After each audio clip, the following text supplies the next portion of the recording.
चरणोद्धार आचार्य प्रवर गुरुवर श्री विद्यासागर महाराज के पावन चरणों में हमारा और आप सभी का सत सत नमन हो, नमन हो, नमन हो।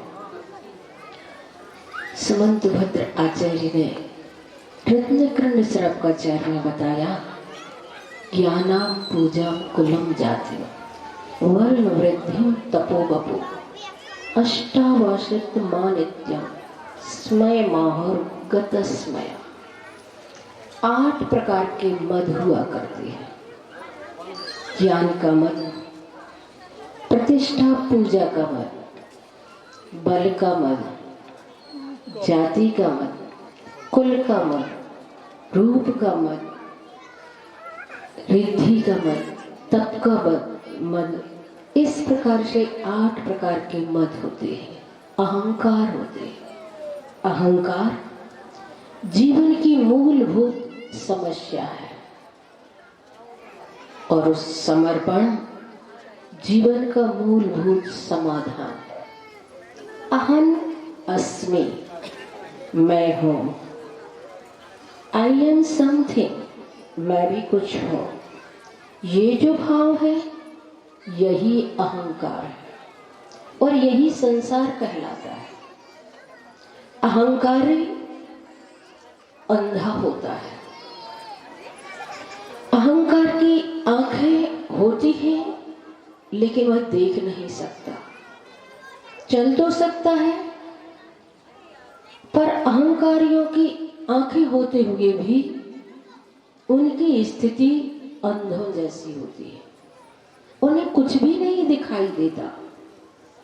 लंका पूरी तबाह हो रही थी लेकिन रावण को लंका और अपने खानदान का तबाह होना कहां दिखाई दे रहा था। कंस की आंखें थी पर फिर भी कंस को श्री कृष्ण की शक्ति और सामर्थ्य कहां दिखाई दे रही थी। दुर्योधन क्या आंख वाला अंधा नहीं माना जाएगा? तो बंधुओं, अहंकार जिस किसी की आत्मा पर सवार हो जाता है वह अंधा ही माना जाता है। अहंकार तुम्हारी आत्मा और परमात्मा के बीच में दीवार का काम करता है।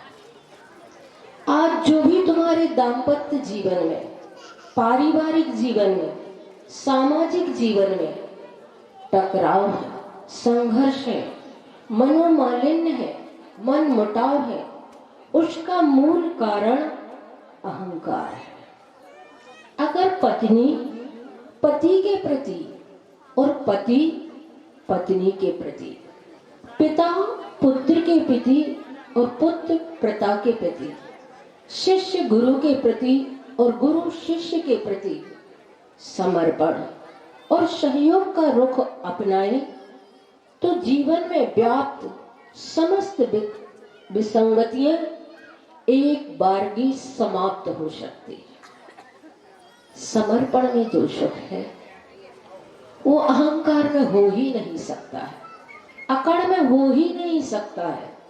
इसीलिए कहा है किसी ने, झुकता वही है जिसमें जान है। झुकता वही है जिसमें जान है, अकड़ मात्र मुर्दे की पहचान है।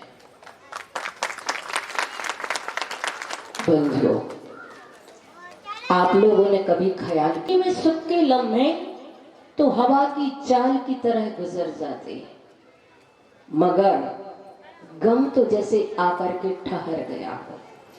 और जब गम ठहरने की स्थिति में होता है तो वह व्यक्ति को बुरी तरह से विचलित और तनावग्रस्त कर देता है, तरक्की की राहों में रुकावट डाल देता है, व्यक्तित्व विकास की स्थिति से खंडहर स्थिति में लाकर के खड़ा कर देता है। एक गम की फितरत है। दुनिया में शायद आज तक एक भी ऐसा बिरला व्यक्तित्व नहीं होगा जिसकी जिंदगी में कोई गम ना हो, पर किसी किसी की जिंदगी में तो गम ही गम लगे रहते हैं और वे अभागे जीवन भर गमों का दुख झेलकर दुनिया से सिधार जाते हैं, मगर कभी सुख का चेहरा नहीं देख पाते। बड़ी बेशुमारा सकल सूरतें होती हैं गमों की, और जिनका असर भी कम ज्यादा अलग अलग हुआ करता है।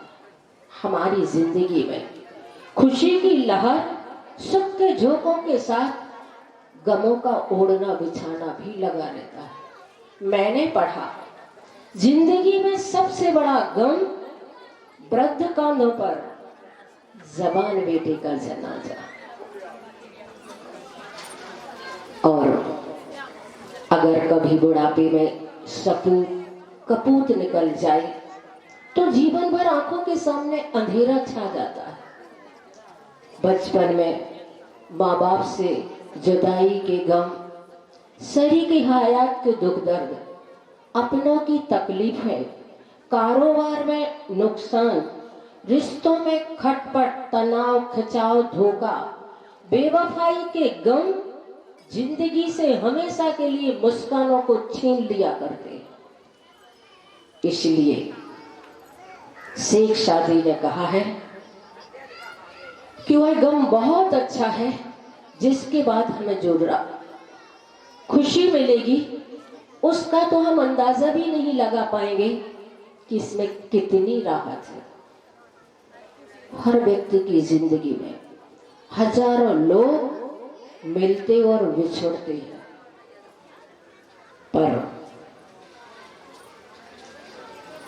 कुछ ऐसे सज्जन और मददगार लोग होते हैं जो गमों की कड़कती धूप में हम पर साया कर जाते हैं।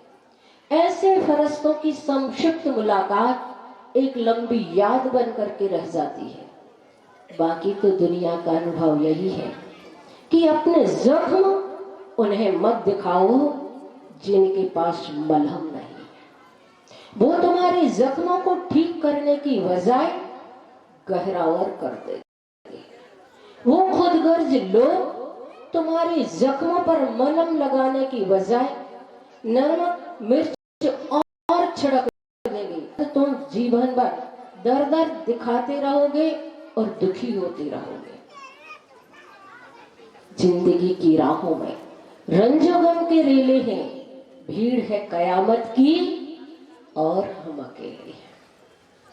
हाँ बंधुओं, वास्तव में मनोपन नहीं जिसको पाना होता है, नहीं कोई तेरा मेरा, नहीं कोई मेरा, जैसा किया पैसा पाए यही यहाँ रे, जो बुरा